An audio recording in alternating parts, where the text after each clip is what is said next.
നിങ്ങളുടെ വണ്ടിയിൽ ഇതാ ഇതുപോലെ ലൈറ്റ് കത്തിയോ? പണിയാണ്. പണിയെന്ന് വെച്ചാൽ 8ന്റെ പണിയാണ്. നിങ്ങൾ സൂക്ഷിച്ചോ. ഹായ്, ഞാൻ സബിൻ സലീം, വാഹനപ്രേമികളുടെ സ്വന്തം ചാനലായ കേരള മെക്കാനിക്കിലേവർക്കും സ്വാഗതം.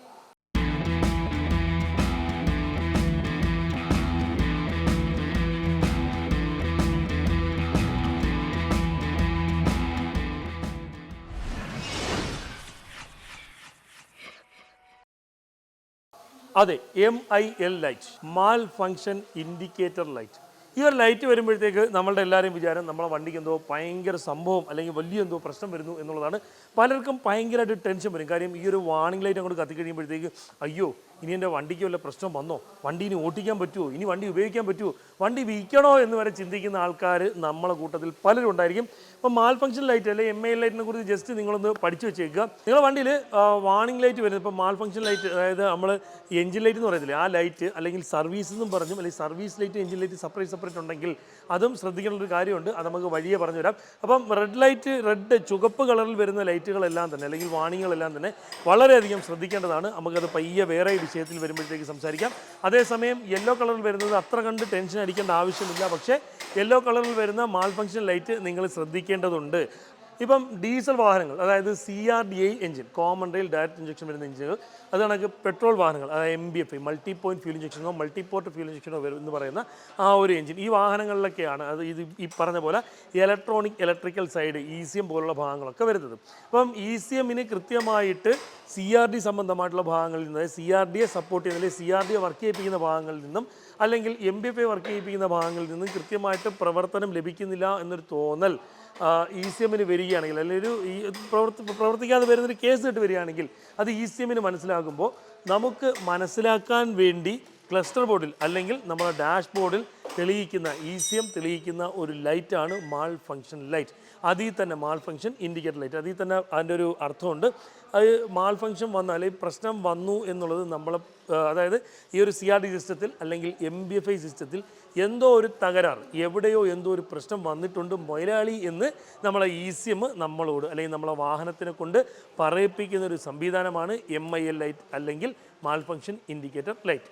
അപ്പോൾ ഈ ഒരു CRD സിസ്റ്റം അല്ലെങ്കിൽ MBFI ഭാഗത്തിന് മാത്രം കംപ്ലയിൻറ്റ് വന്നാലാണോ ഈ വാർണിംഗ് ലൈറ്റ് കത്തുന്നത്, ഈ മാൽ ഫങ്ഷൻ ലൈറ്റിൽ എഞ്ചിൻ ലൈറ്റ് കത്തുന്നത്? അല്ല. ഈ ഒരു എഞ്ചിൻ ലൈറ്റ് വണ്ടിയുടെ ടർബോയുടെ ഭാഗങ്ങളായിക്കോട്ടെ, അല്ലെങ്കിൽ ടർബോയുടെ പ്രവർത്തനത്തിനെ സ്വാധീനിക്കുന്ന ഭാഗങ്ങളായിക്കോട്ടെ, EGRൻ്റെ ഭാഗങ്ങളായിക്കോട്ടെ, അതല്ലെങ്കിൽ എഞ്ചിനിൽ വരുന്ന സെൻസറുകളും ആക്ച്വേറ്റേഴ്സും വരുന്ന ഭാഗങ്ങളായിക്കോട്ടെ. അപ്പം പല വാഹനങ്ങളിലും പല രീതിയിലാണ്. ചില വാഹനങ്ങളിൽ സെൻസറും കാര്യങ്ങളൊക്കെ കുറവായിരിക്കും, ചില വാഹനങ്ങളിൽ കൂടുതലായിരിക്കും. ചില വാഹനങ്ങളിൽ EGRും അത് കണക്ക് ടർബോയുടെ ഭാഗങ്ങളൊക്കെ സപ്പോർട്ട് ചെയ്യുന്ന ഭാഗങ്ങളും അല്ലെങ്കിൽ ഈ ടർബോയൊക്കെ മോണിറ്റർ ചെയ്യുന്ന അല്ലെങ്കിൽ ടർബോ EGRനെയൊക്കെ മോണിറ്റർ ചെയ്യും പ്രവർത്തിപ്പിക്കുകയും ചെയ്യുന്ന ഭാഗങ്ങളിലൊക്കെ എന്തെങ്കിലും രീതിയിലുള്ള തകരാറുകൾ പല രീതിയിലായിരിക്കും അതിൻ്റെ ഡിവൈസും കാര്യങ്ങളൊക്കെ വരുന്നത്. നമ്മളെ ടർബോയുടെ വാക്വം മോഡുലേറ്ററിന്, ടർബോയെ കൺട്രോൾ ചെയ്യുന്ന വാക്വം മോഡുലേറ്ററിനോ അല്ലെങ്കിൽ EGRൻ്റെ വാക്വം മോഡുലേറ്ററിനോ EGRനെ കൺട്രോൾ ചെയ്യുന്ന സോളിനോഡ് സ്വിച്ചിനൊക്കെ എന്തെങ്കിലും പ്രശ്നങ്ങളൊക്കെ വരികയാണെങ്കിൽ ഈ പറഞ്ഞ മാൽ ഫങ്ഷൻ ലൈറ്റ് കത്തും. അപ്പം ഈ മാൽ ഫങ്ഷൻ ലൈറ്റ് കത്തുന്നത് പല രീതിയിലാണ്. അപ്പം ചില വാഹനങ്ങളിൽ റെഡ് സെയിം, അതായത് മാൽ ഫങ്ഷൻ ആ ഒരു അല്ലെങ്കിൽ എഞ്ചിൻ വാർണിംഗ് ലൈറ്റ് റെഡും യെല്ലോയും കാണും. യെല്ലോ വലിയ പ്രശ്നങ്ങൾ വരാത്ത, അതായത് നിങ്ങൾ ഓടിച്ചോ, തൽക്കാലം ഓടിച്ച് വർഷാപ്പ് വരെ പൊക്കോ, റെഡ് ആണെങ്കിൽ ഓട്ടിക്കരുത്, വളരെയധികം ശ്രദ്ധിക്കേണ്ട കാര്യമാണ്. അതുപോലെ തന്നെ സർവീസ് ലൈറ്റും രണ്ട് രീതിയിലുണ്ട്. സർവീസ് ലൈറ്റ് ആയിട്ടും കത്തും. ചില വണ്ടിയിൽ സർവീസ് എന്ന് പറഞ്ഞ് കാണിക്കും, ചിലപ്പം ആ വണ്ടിയിൽ തന്നെ ഒരു മാൽ ഫങ്ഷൻ്റെ ഇൻഡിക്കേറ്റർ ലൈറ്റ് ഉണ്ടായിരിക്കും. ഈ ഒരു സർവീസ് ലൈറ്റ് ആണെങ്കിൽ പ്രത്യേകിച്ച് ടെൻഷൻ അടിക്കേണ്ട ആവശ്യമില്ല. സർവീസിൻ്റെ ടൈം ആയെന്നോ അല്ലെങ്കിൽ ചെറിയ അതായത് നമുക്ക് അത്യാവശ്യം വർഷോപ്പ് വരെ ഓടാനോ അല്ലെങ്കിൽ ഇത്തിരി ഓടിയാൽ കുഴപ്പമില്ല എന്നുള്ള സെറ്റപ്പിലോട്ട് വരുന്ന ഭാഗങ്ങൾക്ക് കംപ്ലയിൻറ്റ് വരുമ്പോഴായിരിക്കും പല വാഹനങ്ങളിലും സർവീസ് ലൈറ്റ് കത്തുന്നത്. പക്ഷേ മാൽ ഫങ്ഷൻ ലൈറ്റ് എത്ര വാഹനങ്ങളിൽ മാൽ ഫങ്ഷൻ ലൈറ്റ് കത്തുകയാണെങ്കിൽ നിർബന്ധമായിട്ടും വർക്ക്ഷോപ്പിൽ കൊണ്ടുപോയി ചെക്ക് ചെയ്യണം. വാർണിംഗ് ലൈറ്റ് വരാനുള്ള മറ്റൊരു സാഹചര്യം എന്ന് വെച്ചാൽ നമ്മൾ സർവീസൊക്കെ ഇപ്പം വണ്ടി കൊണ്ട് റിപ്പയറിംഗ് എന്തെങ്കിലും കാര്യങ്ങളൊക്കെ ചെയ്ത് കഴിയുമ്പോഴത്തേക്കും വന്ന ലൈറ്റ്, അത് നിങ്ങൾ പ്രത്യേകിച്ച് ടെൻഷൻ അടിക്കേണ്ട ആവശ്യമില്ല. ഇപ്പോൾ അവരല്ലോ ഊരിയിട്ടിട്ട് വരുന്ന ലൈറ്റ് ആണെങ്കിൽ ടെൻഷൻ അടിക്കണം. അതല്ല, സാധാരണഗതിയിലേക്ക് ചിലപ്പം റിപ്പയറിംഗ് കാര്യങ്ങളൊക്കെ ചെയ്ത് കഴിയുമ്പോഴത്തേക്ക് വരുന്ന ലൈറ്റ് ആണെങ്കിൽ നിങ്ങളതിൽ ടെൻഷൻ അടിക്കേണ്ട ആവശ്യമില്ല. കാരണം എന്ന് വെച്ചാൽ ഒരു പക്ഷേ ബാറ്ററി ലൈൻ വിച്ഛേദിക്കാതെ ഏതെങ്കിലും സെൻസർ ലൈനൊക്കെ ഊരി കൊടുക്കുന്ന സമയത്ത്, ഇപ്പം ഒരു MAP സെൻസറിൻ്റെ ലൈൻ ഊരി നമ്മൾ വണ്ടി സ്റ്റാർട്ട് ചെയ്തിട്ടേക്കോ അല്ലെങ്കിൽ എഞ്ചിൻ സ്വിച്ച് ഓണാക്കിയോ ചെയ്ത് വെച്ചിട്ട് MAP സെൻസറിൻ്റെ ലൈൻ ഊരുമ്പോഴത്തേക്ക് ECM വിചാരിക്കും ഒന്നുകിൽ അവിടെ ഓപ്പൺ സർക്യൂട്ടോ എന്തോ കംപ്ലൈൻറ്റോ എന്തോ സംതിങ്, അല്ലെങ്കിൽ ഈ ഒരു MAP സെൻസറിന് എന്തെങ്കിലും വിഷയം വന്നിട്ടുണ്ടെന്ന് പറഞ്ഞിട്ട് നമുക്ക് മാൽ ഫങ്ഷൻ ലൈറ്റ് തെളിയിക്കാം. അത് നമ്മൾ തിരിച്ചു കൊടുത്താലും ഒരു പക്ഷേ ഓഫായി പോകണം എന്നില്ല.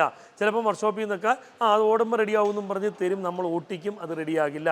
അത്തരം വരുന്ന കേസുകളൊന്നും പ്രത്യേകിച്ച് നിങ്ങൾ ടെൻഷൻ അടിക്കേണ്ട ആവശ്യമില്ല. ജസ്റ്റ് എവിടെയും കൊടുത്തൊന്ന് സ്കാൻ ചെയ്ത് എറേസ് ചെയ്യാൻ പറ്റും. ഇനി മറ്റൊരു സാഹചര്യം, അതായത് ഇത്തരം മാൽ ഫംഗ്ഷൻ ലൈറ്റോ സർവീസ് ലൈറ്റോ ഒക്കെ വരാനുള്ള മറ്റൊരു സാഹചര്യം എന്ന് വെച്ചാൽ നമ്മൾ മിസ്യൂസ് ചെയ്യുന്ന വണ്ടി, അതായത് ഭയങ്കരമായിട്ട് കാല് കൊടുത്ത് ഓടുമ്പോഴത്തേക്ക് ഏതെങ്കിലും രീതിയിലുള്ള വാണിംഗ് വരാം. അതായത് MAP സെൻസറിൻ്റെയോ അല്ലെങ്കിൽ ടർബോ റിലേറ്റഡ് ആയിട്ടുള്ള അത്തരത്തിലുള്ള എന്തെങ്കിലും രീതിയിലുള്ള ഒരു വാണിംഗ് അല്ലെങ്കിൽ മാൽ ഫംഗ്ഷൻ ലൈറ്റ് വന്നെന്ന് വരാം. അതുപോലെ തന്നെ വണ്ടി വെറുതെ ഇട്ടിട്ട് ഭൂം ഭൂം ഭൂം ഭൂം എന്ന് പറഞ്ഞ് റേസ് ചെയ്യുന്ന സാഹചര്യങ്ങളിൽ വരാം. അതുപോലെ തന്നെ വാഹനത്തിന് ഏതെങ്കിലും വണ്ടിയിൽ വരുന്ന ECM-ന് ആശയക്കുഴപ്പമുണ്ടാകുന്ന രീതിയിൽ എന്തെങ്കിലും രീതിയിലുള്ള പ്രവർത്തനം അല്ലെങ്കിൽ ഏതെങ്കിലും രീതിയിലുള്ള ഡ്രൈവിംഗ് നമ്മൾ ചെയ്യുന്ന സാഹചര്യത്തിലും ഇത്തരത്തിൽ മാൽ ഫംഗ്ഷൻ ലൈറ്റ് വരാം. ഞാൻ പറയുന്നു, വാഹനത്തിൽ മാൽ ഫംഗ്ഷൻ ലൈറ്റ് വരുന്നത് അല്ലെങ്കിൽ എഞ്ചിൻ ലൈറ്റ് വരുന്നത്, എഞ്ചിൻ വാണിംഗ് ലൈറ്റ് വരുന്നത് ഒരു കാരണവശാലും നിസ്സാരമായിട്ട് എടുക്കരുത്. അവസാനത്തെ ഞാൻ പറഞ്ഞ 2 കാര്യങ്ങൾ ഒഴികെയുള്ള ആദ്യത്തെ 2 കാര്യങ്ങൾ നിങ്ങൾ ഇത്തിരി സീരിയസ് ആയിട്ട് തന്നെ എടുക്കണം.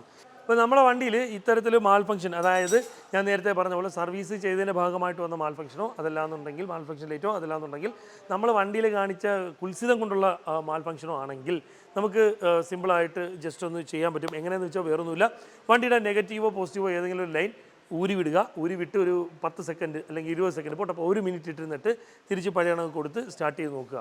മാൽ ഫംഗ്ഷൻ ലൈറ്റ് റീസെറ്റ് ആവും, അത് പോകും. ചിലപ്പോൾ ഹിസ്റ്ററി ആയിട്ട് ECM-ൽ ഉണ്ടായിരിക്കുന്നുണ്ടെങ്കിലും ആ ലൈറ്റ് പോകും എന്നുള്ളതാണ്. അതല്ല പോയില്ല എന്നുണ്ടെങ്കിൽ അത് ഇത്തിരി ഗൗരവമായിട്ട് എടുക്കണം. നേരെ വർക്ക്ഷോപ്പിൽ കൊണ്ട് ചെന്നിട്ട് സ്കാൻ ചെയ്ത് പ്രോപ്പറായിട്ട് ചെക്ക് ചെയ്യണം. അതുപോലെ തന്നെ വണ്ടിയുടെ ഇഗ്നിഷൻ സ്വിച്ച് ഓൺ ചെയ്ത് ഓഫ് ചെയ്ത്, അതായത് വണ്ടി ജസ്റ്റ് ഓൺ ചെയ്യുക, 1 സെക്കൻഡ് ഓഫ് ചെയ്യുക, 1 സെക്കൻഡ് ഓൺ ചെയ്യുക, 1 സെക്കൻഡ് ഓഫ് ചെയ്യുക, 1 സെക്കൻഡ് ഓൺ ചെയ്യുക. അങ്ങനെ ഒരു 4-5 പ്രാവശ്യം ചെയ്തതിന് ശേഷം ഇഗ്നിഷൻ സ്വിച്ച് ഫുള്ളായിട്ട് ഓഫ് ചെയ്ത് ഒരു 2-3 സെക്കൻഡ് വെയിറ്റ് ചെയ്ത് ഓൺ ചെയ്യുക. ഇത് റീസെറ്റ് ആകും. ഞാൻ നേരത്തെ പറഞ്ഞ പോലെ ഹിസ്റ്ററിയിൽ ചെന്ന് കിടക്കാനുള്ള സാധ്യതയുണ്ട്, പക്ഷേ റീസെറ്റ് ആകും. റീസെറ്റായി വാണിംഗ് ലൈറ്റ് പോകും. അങ്ങനെ ചെയ്തിട്ടും വാണിംഗ് ലൈറ്റ് പോയിട്ടില്ല എന്നുണ്ടെങ്കിൽ അത് നിർബന്ധമായിട്ടും വർക്ക്ഷോപ്പിൽ കാണിക്കണം. പ്രത്യേകിച്ച് പറയുകയാണ്, ഇത്തരത്തിൽ നിങ്ങൾക്ക്, അതായത് ഞാൻ ഈ 2 പറഞ്ഞ കാര്യങ്ങൾ നിങ്ങൾ ചെക്ക് ചെയ്യുകയോ ചെയ്ത് നോക്കിയോ ചെയ്യേണ്ടത് വണ്ടി മെക്കാനിക്കൽ സർവീസും കാര്യങ്ങളൊക്കെ കഴിഞ്ഞിട്ട് അതുമായിട്ട് ബന്ധപ്പെട്ട് വല്ലതും എന്തെങ്കിലും ലൈൻ ഊരിയിട്ട് കൊടുക്കുകയോ ചെയ്തതിനുമായിട്ട് ബന്ധപ്പെട്ട് വന്നാണ് ലൈറ്റും കാര്യങ്ങളൊക്കെ അല്ലെങ്കിൽ മാൽ ഫംഗ്ഷൻ ലൈറ്റും കാര്യങ്ങളൊക്കെ അണയ്ക്കാനായിട്ടാണ്. അതല്ലാന്നുണ്ടെങ്കിൽ നമ്മൾ കാണിച്ച കുൽസിതവുമായിട്ട് ബന്ധപ്പെട്ട് അല്ലെങ്കിൽ വണ്ടിയിൽ നമ്മൾ കാണിച്ച ആ ഒരു വണ്ടി കാല് കൊടുത്ത് ഓടിക്കുക എന്തെങ്കിലുമൊക്കെ ചെയ്തതുമായിട്ട് ബന്ധപ്പെട്ട് വന്ന ലൈറ്റ് ആണെങ്കിൽ, മാൽ ഫംഗ്ഷൻ ലൈറ്റ് ആണെങ്കിലും ഇത് പോകും. അതേസമയം ഇത് പോയില്ല, നമ്മളിങ്ങനെ ചെയ്തിട്ട് പോയില്ല എന്നുണ്ടെങ്കിൽ വർക്ക്ഷോപ്പിൽ കാണിക്കണം. മറ്റ് വിഷയങ്ങൾ വന്നിട്ട്, അതായത് ഇപ്പോൾ ഈ പറഞ്ഞ കണക്ക് പോകുക മിസ്സിങ്, വാണിംഗ് ലൈറ്റ് വന്നിട്ട് ലിമ്പ് മോഡിപ്പോയി, അതിലൊക്കെ ഇങ്ങനെയിട്ട് ചെയ്ത് ഓടിച്ച് കുറച്ച് ഓടിച്ച് കഴിയുമ്പോൾ വീണ്ടും ഈ സെൻസറിൻ്റെ ഇഷ്യൂ ECM സെൻസ് ചെയ്യും, വീണ്ടും മാൽ ഫംഗ്ഷനിലോട്ട് പോവും, വീണ്ടും മാൽ ഫംഗ്ഷൻ ലൈറ്റ് കത്തും, പിന്നെയും ലിമ്പ് മോഡിലോട്ട് പോകും വണ്ടി. അങ്ങനെ വരുമ്പോൾ വീണ്ടും ചെയ്ത് അങ്ങനെ അഡ്ജസ്റ്റ് ചെയ്ത് ഓടിക്കരുത്. ഞാൻ പറഞ്ഞത് മറ്റ് 2 കാര്യങ്ങൾ, അതായത് നമുക്ക് ആ വാണിംഗ് ലൈറ്റ് സേഫായിട്ട് വന്ന ആ ഒരു വാണിംഗ് ലൈറ്റ് ജസ്റ്റ് ഒന്ന് റേസ് ചെയ്യാനുള്ള എളുപ്പമാർഗ്ഗമാണ്. ലിമ്പ് മോഡിലൊന്നും പോകുന്നില്ല, പ്രത്യേകിച്ച് വിഷയമൊന്നും കാണിക്കുന്നില്ല, ഏതോ ഒരു മാൽ ഫംഗ്ഷൻ ലൈറ്റ് വന്നു. നിങ്ങൾ വേണമെങ്കിൽ ഞാൻ പറഞ്ഞ പോലെ എഞ്ചിൻ സ്വിച്ച് ഓണും ഓഫും ആക്കി നോക്കിക്കോ. അതല്ലാന്നുണ്ടെങ്കിൽ ബാറ്ററി അഴിച്ചു വെച്ച് നോക്കിക്കോ. എന്നിട്ടും വണ്ടി ഓട്ടത്തിൽ വല്ലതും ആ ലൈറ്റ് കത്തുന്നുണ്ടെങ്കിൽ വീണ്ടും ദയവായി വണ്ടി വർക്ക്ഷോപ്പിൽ കൊണ്ടുപോയി സർവീസ് അല്ലെങ്കിൽ സ്കാനൊക്കെ ചെയ്ത് കറക്റ്റ് സർവീസ് ചെയ്യുക. അതല്ലാതെ പിന്നെയും ഇട്ട് കളിച്ചുകൊണ്ടിരിക്കരുത്. ഒരു പ്രാവശ്യം ചെയ്ത് നോക്കി നടന്നില്ല എന്നുണ്ടെങ്കിൽ കൃത്യമായിട്ട് വർക്ക്ഷോപ്പിൽ കൊടുത്ത് അത് സ്കാൻ ചെയ്ത് എന്താണെന്ന് വെച്ചാൽ സർവീസ് ചെയ്ത് കറക്റ്റ് ചെയ്ത് മാത്രം യൂസ് ചെയ്യുക.